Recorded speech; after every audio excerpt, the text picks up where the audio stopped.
Why does your neighbor's dog obey perfectly while yours ignores every command? The answer isn't about breed intelligence or age. It comes down to 12 critical mistakes you're probably making without realizing it. These everyday mistakes are so subtle they fly under the radar, yet they're powerful enough to completely sabotage your training efforts. The good news, once you know what they are, they're incredibly easy to fix. Mistake number 1. Using inconsistent cues. Picture this. You tell your dog sit. Your partner says down, and your kids shout stay for the very same behavior. Does this sound familiar? Your dog hears 3 totally different words and has no idea what you actually want them to do. Here's what you need to understand. Dogs don't process language like we do. They memorize sound patterns and link them to actions. If you change the words, you're basically speaking several languages at once. That creates real stress because your dog wants to please you but can't figure out the rules.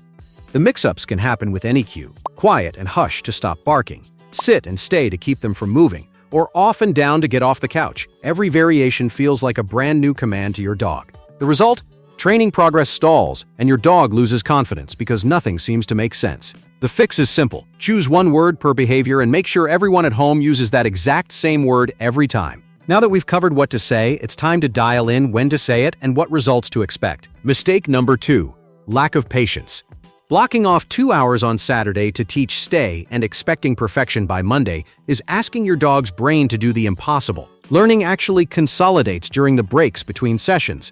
Long marathons overload the brain, shrink attention, and leave a bad aftertaste. It's far more effective to train in 5 to 10-minute sessions with breaks. Set small, measurable goals. For example, hold a stay for 3 seconds with a mild distraction, then raise the bar the next day. Reinforce what goes well and switch to a different exercise before your dog gets tired. In training, patience teaches as much as the treats. Now let's look at another mistake that often shows up when patience runs low. Mistake number 3. Yelling or harsh punishment. Yelling can stop a behavior in the moment, but over time it creates a bigger problem.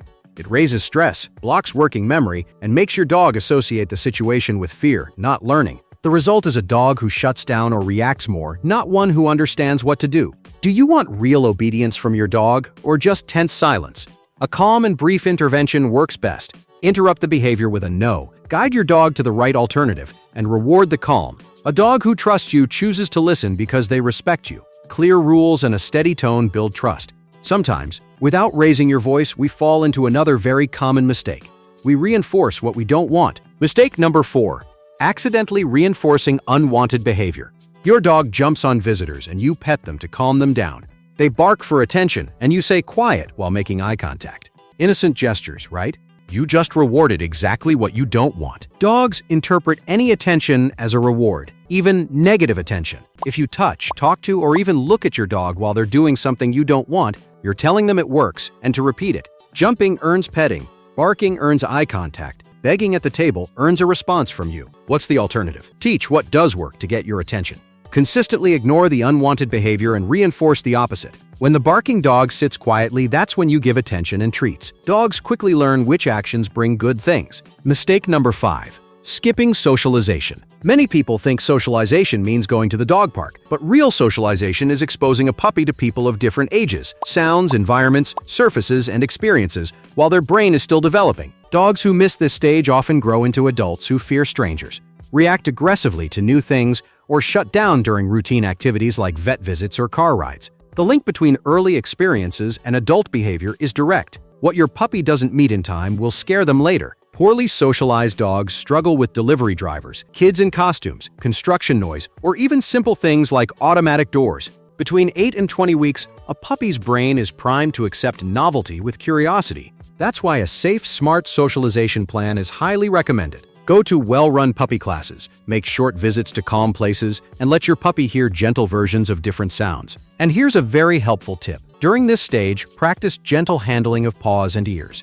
This makes vet visits and any at-home care much easier when they're older. Now watch out for the next mistake. Mistake number 6. Training sessions that are too long. Dogs' attention spans are closer to toddlers than teenagers. What looks like stubbornness during training is often mental fatigue. The brain simply runs out of processing power. Most dogs can focus intensely for 5 to 15 minutes before their brain needs a break. Pushing past that point creates frustration and can undo progress you made earlier in the session. 3 10-minute sessions spread throughout the day teach more than a 1-hour marathon.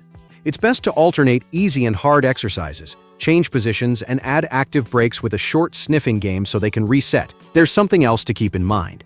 Even perfect session length won't help if the timing of rewards and corrections is off. Mistake number 7. Poor timing with rewards or corrections.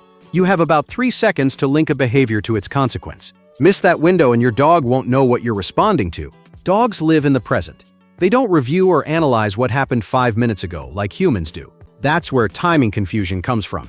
Imagine your dog destroys a piece of furniture at home. You arrive 2 hours later and get angry. In your dog's mind, your anger is associated with your arrival, not the broken furniture. That creates a learning mess where your dog gets mixed signals about which behaviors actually matter. Common timing mistakes include delivering the treat too late after the correct response to a cue and praising for finally stopping barking instead of reinforcing quiet. Poor timing accidentally reinforces the wrong behaviors. The solution demands immediate responses. Curry treats, use a marker word like yes to instantly mark the correct behavior and give the reward. Let's look at another mistake you should avoid at all costs. Mistake number 8. Expecting the dog to simply know things. Dogs aren't preloaded with human house rules. They're born understanding group dynamics, not living room table manners.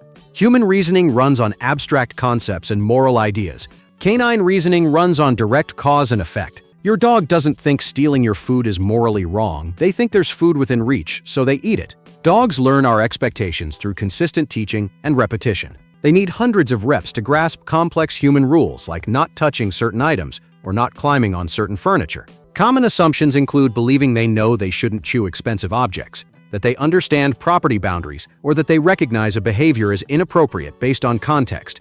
Those expectations lead to unfair punishments when they break rules they never truly learned.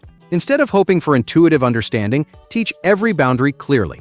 Show them what they can chew, where they can sleep, and when it's time to play. Mistake number 9. Overusing treats without fading them. Treats are great for teaching new behaviors, but they turn into a dependency if your dog only responds to edible bribery. When your dog works only for food, they stop listening the moment the treats disappear. That can be a big problem if you head out for a walk and your treat pouch is empty. To prevent that, gradually reduce how often you give treats while increasing other rewards. Those can be petting, play, or warm verbal praise. Over time, your dog will respond to your voice and get food only occasionally.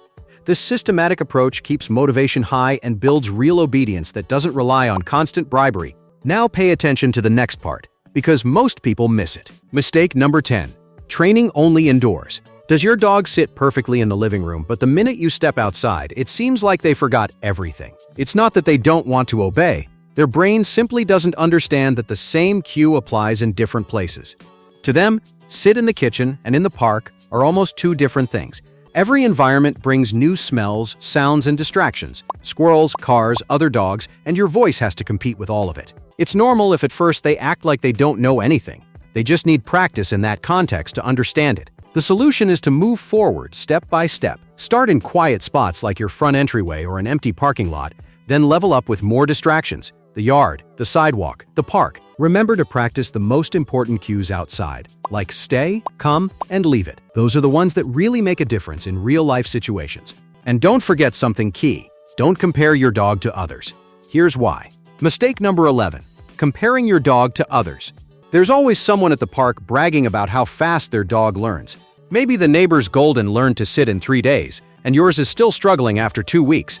Comparison only breeds frustration. Every dog has their own pace.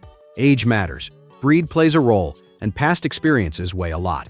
A confident puppy might move fast, while a rescue dog needs more patience to build trust. Neither one is better or worse. They simply have different histories and motivations. When you compare, pressure shows up. You get frustrated, your dog feels it, and training stops being fun.